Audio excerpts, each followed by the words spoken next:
Hello students, welcome to group 5। इस lecture में हम डिस्कस करने वाले हैं equivalent EMF and equivalent internal resistance of the cells when they are connected in series combination. So हम तीन सेल ले लेते हैं उसके लिए। सपोज ये तीन सेल है हमारे पास, एक ये है, एक ये, and third one is this. इसका ईएमएफ E1, ये E2 और ये E3। ये इंटरनल रेजिस्टेंस R1, R2 और R3। ये हमने कनेक्ट कर दिए एक लोड रेजिस्टेंस, जो हमने डिनोट कर दिया कैपिटल R से।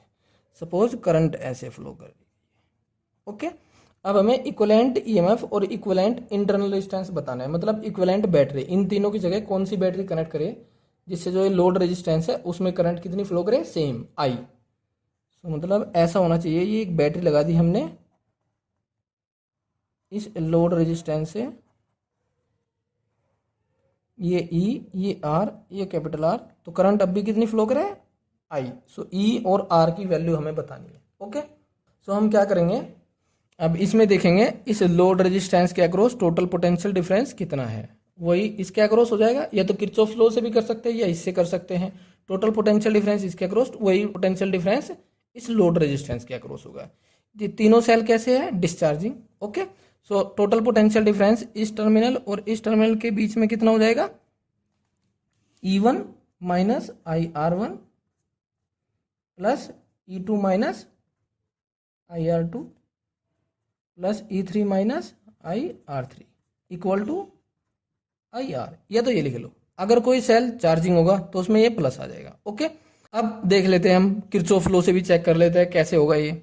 सो जब करंट की डायरेक्शन में मूव करते हैं हम, ये लिख लेते हैं अकॉर्डिंग टू किरचॉफ लॉ। ये भी यूज कर लेते हैं भाई, किरचॉफ कौन सा लॉ, किरचॉफ वोल्टेज लॉ। सो जब करंट की डायरेक्शन में मूव करते हैं तो जो रेजिस्टेंस के अक्रॉस पोटेंशियल डिफरेंस होता है IR, वो कैसा ले लेते हैं हम, पॉजिटिव। सो IR ऐसे चलते जाएंगे। सो करंट की डायरेक्शन में ही मूव कर रहे हैं, सो IR3। अब जो टर्मिनल पहले आता है बैटरी का, वैसा ही इसके ईएमएफ का साइन ले लेते हैं। तो पहले कौन सा टर्मिनल आया, negative, so minus E3 plus IR2 minus E2 plus IR1 minus E1। और जहां से शुरू किया वापस उसी पॉइंट पे आ जाते हैं, तो नेट पोटेंशियल डिफरेंस कितना, 0। अब देख लेते हैं इसको, IR plus R3 plus R2 plus R1, और राइट साइड में हो जाएगा E1 plus E2 plus E3। Check कर लो, यहाँ से भी वही हो जाएगा, E1 plus E2 plus E3, और ये सब चला जाएगा उस साइड में, तो यही एक्सप्रेशन आ जाएगा हमारा। So I equal to E1 plus E2 plus E3 upon R plus R1 plus R2 plus R3। Okay, अब अगर इस सर्किट से हम चेक करते हैं तो इस सर्किट से करंट कितनी हो जाएगी, total EMF upon total resistance.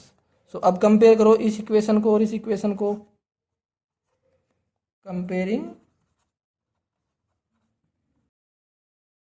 सो क्या हो जाएगा, E की जगह क्या है, E1 plus E2 plus E3, और इंटरनल रेजिस्टेंस R की जगह R1 plus R2 plus R3, इस तरह से। तो इसको जनरलाइज कर दे, सो E हो जाएगा सिग्मा EI, जितने भी सेल है सबका ईएमएफ ऐड कर देंगे, और ऐसे ही सिग्मा RI। सो ये फॉर्मूला तो बिल्कुल ऐसे ही है जैसे इक्विवेलेंट रेजिस्टेंस हम पढ़ते हैं सीरीज में, R1 plus R2 plus R3।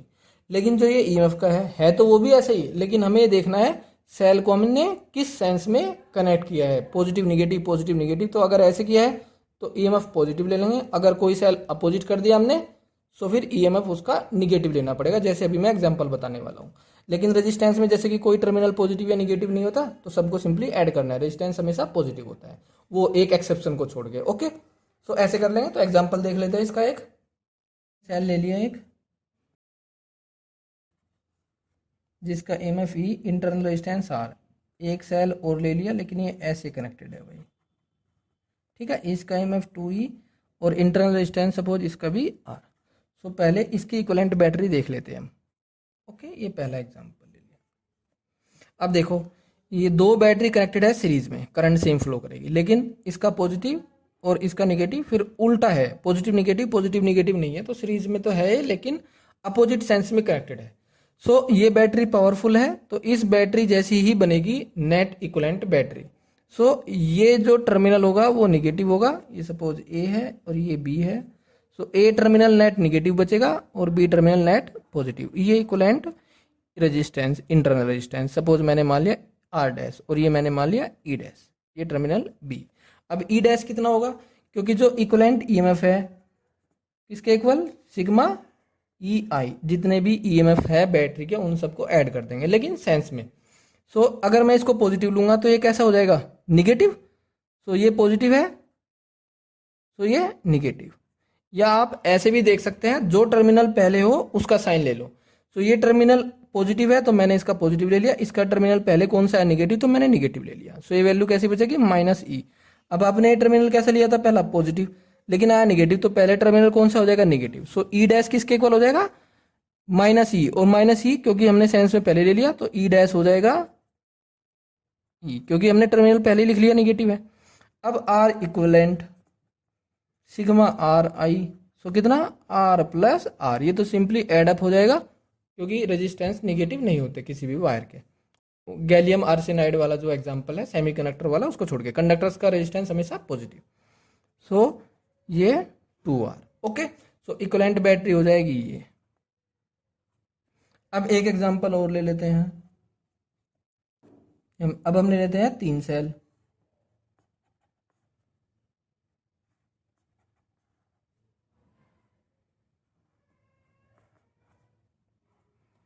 ये suppose 2E 2R E R/2 और ये सपोज 3E, इस तरह से।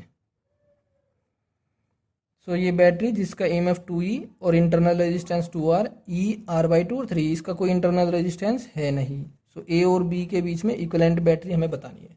सो पहले नेट EMF देख लेते हैं, इक्विवेलेंट EMF। सो ऐसे ही पहला terminal positive, so plus 2E, फिर इसका निगेटिव माइनस ई, फिर इसका पॉजिटिव प्लस 3E, तो कितना बचेगा 4E।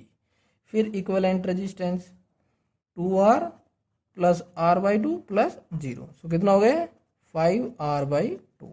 सो इक्विवेलेंट बैटरी कैसी हो जाएगी, पॉजिटिव आया और पहले टर्मिनल ए से कौन सा कनेक्टेड है, पॉजिटिव, सो ये पॉजिटिव ही बनेगा। सो ये ए, ये बी, सो ये 4E और ये 5R/2। इस तरह से हम इक्विवेलेंट कॉम्बिनेशन कर लेते हैं सीरीज का, ठीक है जी। सो और अच्छे एग्जांपल हम तब लेंगे जब पैरेलल कॉम्बिनेशन भी पढ़ लेंगे। सो नेक्स्ट लेक्चर में हम डिस्कस करेंगे पैरेलल कॉम्बिनेशन ऑफ सेल्स, या equivalent EMF and equivalent resistance, internal resistance of the cells connected in parallel.